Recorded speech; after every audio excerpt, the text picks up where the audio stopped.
आज है day 5 of daily Ramzan vlogs. सहरी के बाद बहुत तेज नींद आ रही थी, कंबल भी दिल से बुला रहा था, लेकिन नमाज पढ़ने ज़्यादा ज़रूरी था तो उसे अलविदा कहकर चल दिया। फजर की नमाज पढ़कर आया, कुरान की तिलावत की और फिर सो गया। सुबह उठा तो पढ़ाई करने का मन हुआ, फिर से पढ़ाई करने की हालत में लेके बैठे थे, लेकिन अल्लाह का पैगाम आया है तो अल्लाह के पास जाएंगे, क्योंकि अल्लाह ही पास करने वाला। पढ़ाई दी मुझे यार, नहीं खा रही। ज़ोहर की नमाज पढ़कर वापस आया तो पता नहीं क्यों पेट दुख रहा था, लेकिन जो भी था सहना तो पड़ेगा ही। थोड़ी देर घर रुकने के बाद मैं फिर दुकान पर गया और असर तक वहीं रहा। वो चला भी हरा बड़ा प्यारा लेना है। नहीं तो ये लो।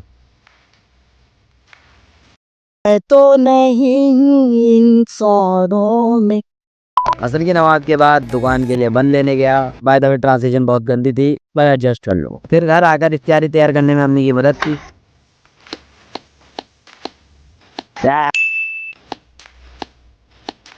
अरे कठी नहीं रहा है।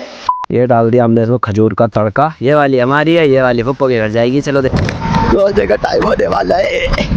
हो गया।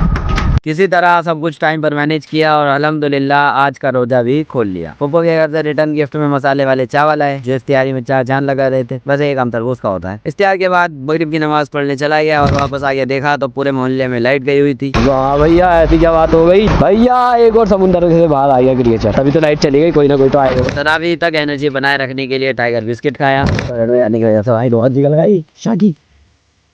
और किसी तरह इतनी मेहनत के बाद तरावी नसीब हो गई। फिर मैं डेली फूड चैलेंज कंप्लीट करने के लिए एक नए खुले होटल से नारी लेने गया। नारी के साथ आज का डेली फूड चैलेंज कंप्लीट होता है। अल्लाह हाफिज।